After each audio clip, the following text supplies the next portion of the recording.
여러분 안녕하십니까? WBC 복지TV 전남방송 뉴스입니다. 먼저 주요 뉴스 전해드립니다. 도서지역 주민들은 검진이나 진료를 받으려면 육지까지 이동해야 하는 어려움을 겪습니다. 이를 해결하고자 전남도는 무리의 병원, 병원선 2척을 운행합니다. 기존 병원선보다 3배 커진 국내 최대 규모의 병원선 전남 511호가 이번 달 취향식을 갖고 남해안 선주민들의 건강을 지키는 임무에 착수했다고 합니다. 유재니 기자가 취재했습니다.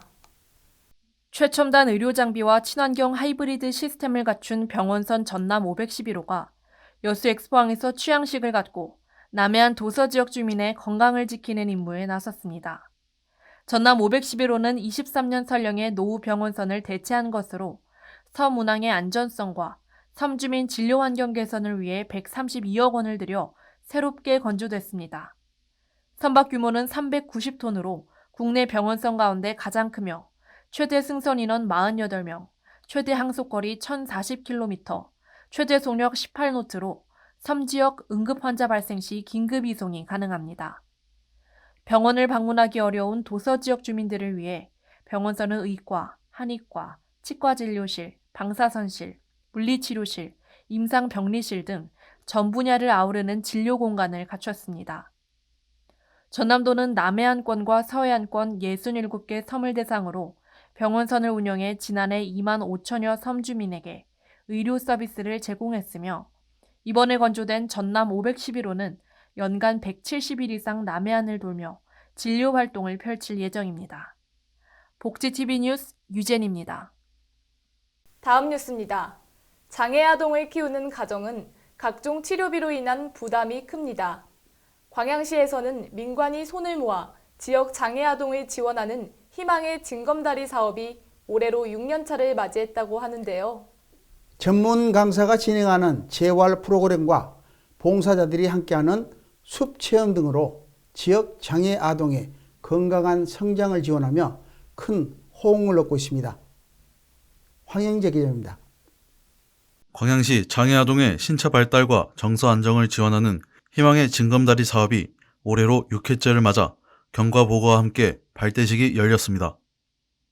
희망의 징검다리는 광양시, 포스코 광양제철소, 여수광양항만공사, 광양시 어린이보육재단이 함께 추진하는 지원사업으로 장애아동 치료에 대한 가족의 부담을 경감시키며 큰 호응을 얻고 있습니다. 지난 2018년 1기를 시작으로 현재까지 장애전담 통합 어린이집 4개소에 재원 중인 장애아동 총 563명에게 숲체험 484회와 음악, 미술, 놀이치료 프로그램 1773회를 제공했습니다. 6기 사업은 이달부터 다음해 9월까지 진행되며 전문 상담사의 주관 아래 감각기능 향상 프로그램과 맞춤형 특수운동 치료 등을 진행할 예정입니다. 지자체, 기관, 기업체, 시민이 협력해서 지역 장애아동의 건강과 성장을 지원하는 광양시의 모습은 타 지역에 귀감이 되고 있습니다. 복지TV 뉴스 황영재입니다. 다음 뉴스입니다. 한국은 인구 1000명당 의사수가 2.6명으로 집계돼 OECD 국가 중 하위 2번째입니다. 그마저도 지방의 사정은 더욱 열악한데요. 정부가 의대 정원 확대를 공식화하며 국민의 관심이 뜨겁습니다. 하지만 전남은 의과대학이 없기에 의대 신설 없이는 상황이 개선될 수 없습니다. 이에 지역 의원들은 국립의대 신설의 필요성을 간절히 호소했습니다. 현장 소식 김정현 기자가 전해드립니다. 전남은 국내에서 유일하게 의과대학이 없는 지역으로 의료 취약지 국립의대 신설의 필요성에 대해 꾸준히 목소리를 높여왔습니다. 정부가 19년 만에 의대 입학 정원을 늘리는 방안을 추진하는 가운데 의대 신설이 아닌 기존 대학 정원을 조정하는 안이 유력한 것으로 알려져 전남 지역 반발이 거셉니다.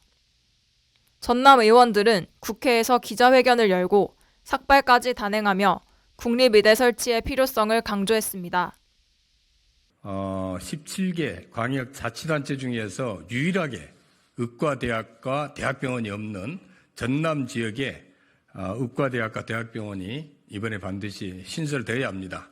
의사가 많으면 뭐 하겠습니까? 병원이 없어서 우리 지역민들이 치료받을 곳이 없고 의료 공백 사태가 계속 발생하고 지역은 소멸해 가는데 우리 국민들께서 함께 힘을 모아주시기를 간절히 부탁드립니다. 감사합니다. 이번에 정부에서 의사 지원을 진행한다는 것 적극 환영합니다. 그러나 우리 전남 도민에게는 그리고 우리 순천 시민에게는 의과대학과 대학병원이 신설되지 않으면 의사 지원은 아무런 의미가 없습니다. 다시 한번 간곡하게 호소합니다. 전남 의과대학 대학병원 설치 꼭 진행해 주십시오. 전남도의회는 500여 명이 참석한 대규모 상경 집회를 열고 22개 시군 중 17개 시군이 응급의료 취약지인 전남의 열악한 의료 환경과 의과대학 신설의 필요성을 호소했습니다. 복지TV 뉴스 김정현입니다. 다음 뉴스입니다. 가을에 노랗고 빨갛게 물드는 건 단풍만이 아닙니다. 가을을 대표하는 꽃인 국화는 다양한 색으로 가을 들판을 아름답게 수놓습니다. 한평에서 2023 대한민국 국향대전에 열려 다양한 볼거리와 즐길거리로 국화의 향기와 매력을 전하고 있습니다. 황영재 기자가 보도합니다. 가을을 대표하는 꽃이 너른 들녘의 만발한 축제 2023 대한민국 국향대전이 한평 엑스포공원 일원에서 다음 달 5일까지 17일간 열립니다. 올해 축제는 나를 위한 행복여행인 한평 국화를 주제로 형형색색의 대형 국화 조형물과 문화예술 공연, 체험 프로그램 등으로 관람객의 발길을 끌고 있습니다. 한평군이 개발한 국화 품종으로 만든 분재 작품을 비롯해 전국 국화작품 경진대회 출품작 등 170여 점을 한자리에서 감상할 수 있는 국화 분재 전시관과 황금박지 전시관 등 9개 전시관이 운영됩니다. 한평 천지의 하늘 아래서 국화 향기와 정취를 많이 만끽하시고 좋은 추억 많이 가져가시길 부탁드립니다. 관람객들은 쌀쌀해진 밤 공기 속에서도 축제장을 지키며 주간과 야간에 각기 다르게 펼쳐지는 다양한 볼거리를 즐겼습니다. 복지TV 뉴스 황영재입니다.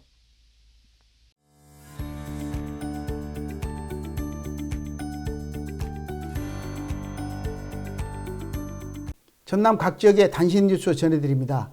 먼저 전남도 소식입니다.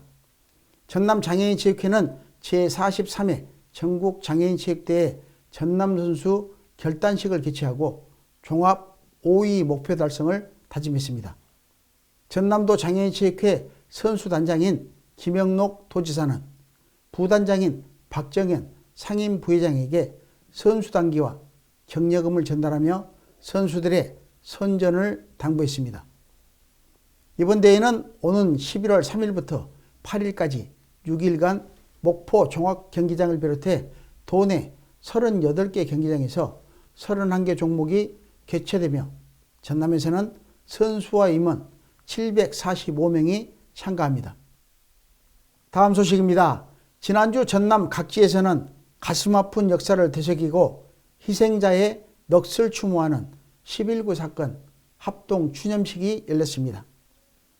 고흥, 여수, 광양 등에서 김영록 전남도지사, 서동욱 전남도의회 의장, 지역단체장, 여순사건 유족 등이 모여 묵념과 헌화, 추모 공연을 함께하며 애도의 시간을 가졌습니다.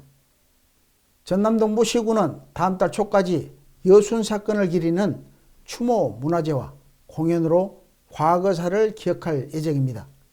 전남도는 억울한 희생자와 유족이 없도록 진상규명과 온전한 명예회복에 최선을 다하겠다고 밝혔습니다. 여수시 소식입니다. 여수시의 전남 최초로 공공심야어린이병원이 문을 열게 될 전망입니다. 여수시는 소아청소년을 대상으로 야간과 휴일 진료를 하는 공공심야어린이병원 운영 공모를 수차례 진행했으나 지원하는 곳이 없어 난항을 겪어왔습니다. 여수시의회가 지원 조례안을 제정하는 등 많은 노력 끝에 여수중앙병원이 참여 의사를 밝혀 이달 여수시와 업무 협약을 맺고 내년부터 운영을 시작합니다. 야간과 공휴일 등 응급 상황에 소아 청소년과 진료를 받을 수 있는 여수 공공심야 어린이병원이 문을 연다는 소식에 지역민들이 크게 반기고 있습니다. 고흥군 소식입니다. 지난 여름 남해안의 고수온 현상으로 고흥 앞바다의 양식장 피해가 심각합니다. 150여 양식어가에서 굴과 전복 등이 집단 폐사해 잠정 피해액만 80억 원이 넘습니다.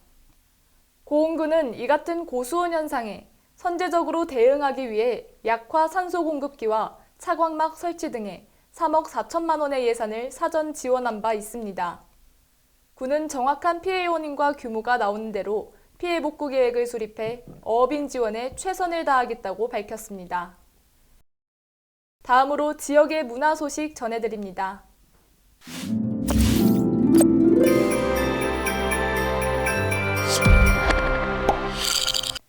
알고 보면 보인다. 한 주간의 문화 소식 주간 문화지도로 떠나보겠습니다. 첫 번째 여행지 고흥입니다. 고흥 분청문화박물관이 국립박물관으로는 처음으로 유네스코 자문기구인 국제도자아카데미 IAC 회원기관에 등재됐습니다. IAC는 1952년 전 세계 도예가들 간의 상호 교류를 위해 스위스 제네바에 설립한 유네스코 문화부문의 자문기구입니다. 60여 개국 1000여 명의 도자예술가와 비평가, 큐레이터, 미술관, 재단 등이 회원으로 등록된 도자 분야에서 국제적 권위를 갖는 기구인데요. 고흥군이 지난달에 열린 IAC 상임이사회에서 고흥 분청문화박물관이 신규 회원기관으로 승인받았다는 기분 좋은 소식을 전했습니다. 앞으로 고흥 분청문화박물관은 전통과 현대가 어우러진 예술 창작지로서 국제교류와 지역관광 활성화에 기여할 것으로 기대됩니다. 두 번째 여행지 순천으로 가볼까요? 순천 금당고등학교 창학 50주년을 맞아 모교 출신 미술인들이 모여 참여하는 특별기획전이 열려 화제입니다. 창학 50주년 특별기획전은 오는 24일까지 순천문화예술회관에서 서울에 이은 두 번째 전시회를 열며 전국에서 보지 못한 유례 없는 행사로 의미를 더하는데요.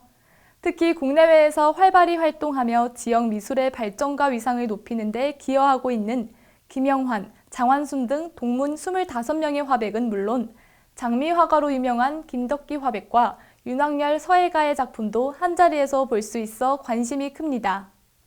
이어서 순천 문화의 거리에 위치한 목인미술관에서 11월 4일까지 이은영 작가의 스스로 그러하다 곡절이라는 주제로 24점의 작품을 전시하는데요. 작가가 바라보는 여백에 대한 시선을 회화로 풀어내 간접적으로나마 느낄 수 있습니다. 혹시 여러분도 비움 없이 무엇인지도 모를 복잡한 것으로 끊임없이 채우려는 시도만 하고 있지는 않으신가요? 이번 전시를 통해 소란하고 복잡한 세상에서 잠시나마 고요한 여백으로 환기가 되는 시간 가져보시길 추천합니다. 이번엔 곡성으로 가볼까요? 갤러리 107과 스트리트 갤러리 4곳에서 채묵지연 가을기획 초대전을 오는 11월 5일까지 진행합니다. 이번 가을기획 전시는 유명 한국 화가인 박창수, 임채훈 작가와 김미섭, 윤성화 민화 작가 4인의 협업 전시로 구성됐는데요. 채색과 먹의 만남으로 이루어진 좋은 인연처럼 관람객들의 마음에 여유를 즐길 수 있는 전시로 가을의 정취를 느껴보시면 좋을 것 같습니다. 금주 추천도서입니다. 이번 주 소개해드릴 도서 아툴 가완디 작가의 어떻게 죽을 것인가입니다. 우리는 누구나 죽습니다. 모두 알지만 선뜻 입에 올리지 않죠. 세계적인 사상가이며 의사인 저자는 삶과 죽음의 현실적인 존엄에 대해 생각하게 만듭니다. 어떻게 존엄을 잃지 않으면서 생을 아름답게 마무리할 수 있을까? 매일 생사를 넘나드는 환자들을 대해온 저자는 질병치료기술자가 아닌 환자를 돌보는 의사로서 이 질문에 대한 사려 깊은 통찰을 적었습니다. 죽음이 아닌 삶에 대한 책으로 어떻게 살 것인지 저자의 생각을 통해 자신을 깊이 알아볼 수 있을 것 같습니다. 알고 보면 보이는 한 주 문화 소식, 다음 시간에도 알찬 정보로 전해드리겠습니다.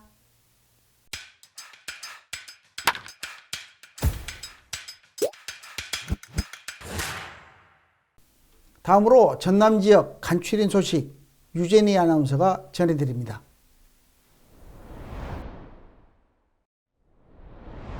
강진군이 농업 환경 변화와 소비 트렌드에 선제적으로 대응하기 위한 2024년 농정 분야 업무보고회를 개최했습니다. 지구온난화로 인한 이상기후변화와 기존 작물의 수요 감소에 대한 적극적인 대응책이 마련됐으며 앞으로도 농업 환경 변화를 주도할 수 있는 선제적인 정책들이 추진될 전망입니다.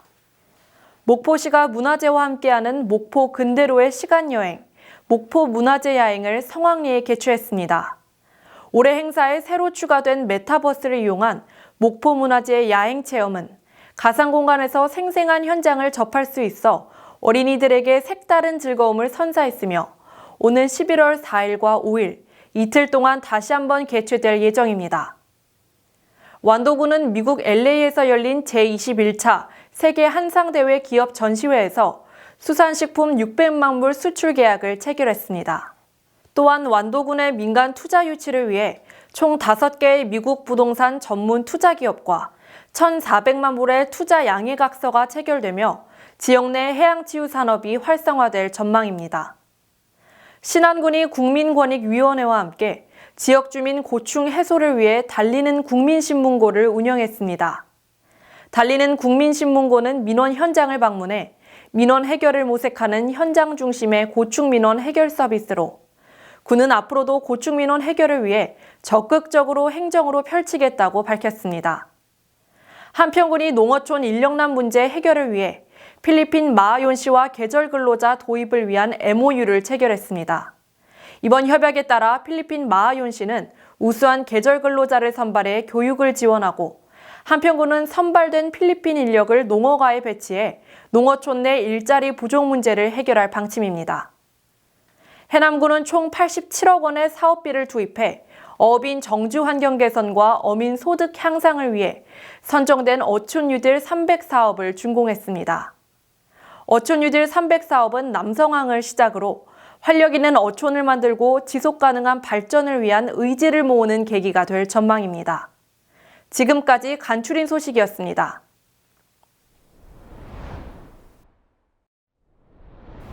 이어서 유제니 아나운서가 세계의 복지제도를 소개합니다.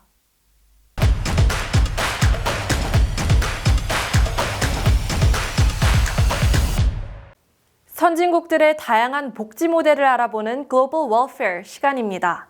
오늘 알아볼 나라는요, 바로 캐나다입니다.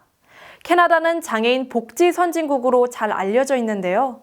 실제 캐나다를 경험한 사람들은 캐나다를 장애인의 천국이라고도 표현합니다. 그렇다면 캐나다는 어떻게 세계의 주목을 받는 장애인 복지 선진국이 됐을까요?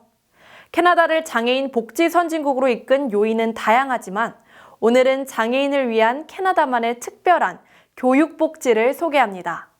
교육은 장애인의 자립을 위해 가장 중요한 부분인데요. 캐나다는 장애인 학생들이 교육을 잘 받을 수 있도록 장애인 전담교사를 배정합니다. 바로 이런 장애인 전담교사를 캐나다에서는 Special Education Teacher라고 부르는데요. 캐나다에서 영어 그대로 장애인 전담교사분들의 역할에 대해서 이렇게 말합니다. A special education teacher's primary responsibilities include supporting students who have special needs, providing one-on-one learning, and leading students in activities to help with their development. 바로 장애인 전담교사분들의 주요 역할은 도움이 필요한 학생들에게 1:1 교육과 자기개발을 위한 활동을 지원한다는 것입니다. 물론 대한민국도 장애 학생을 위한 특수교사가 배치되어 있습니다. 하지만 현재로선 모든 학교에 도움반이 설치되어 있지 않고 장애 학생에게 필요한 개별 지도 또한 이루어지지 않고 있습니다.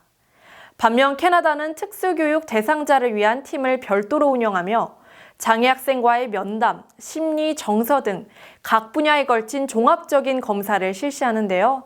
바로 이 검사 결과를 바탕으로 학생의 수준을 파악해 맞춤형 교육 과정을 만들고 제공하기 위해서입니다. 한국과 달리 캐나다에서는 비교적 적은 경제적 부담으로 장애 아이를 두는 부모가 양질의 장애 교육을 아이에게 제공할 수 있는 거죠. 현재 우리나라의 장애 인구 비율은 매년 증가하며 전체 인구의 5.2%를 차지하고 있습니다. 그만큼 장애인을 위한 복지 개선이 더욱 중요한 때인데요. 대한민국도 캐나다의 장애인 교육 복지 정책을 한국의 상황에 맞춰 적용하며 장애인이 더불어 살아가는 사회가 되길 바랍니다. 이상으로 글로벌 웰페어 시간을 마치며 다음 시간에는 이번에 다루었던 캐나다의 장애인 교육복지에 이어 고용복지에 대한 이야기와 함께 돌아오겠습니다.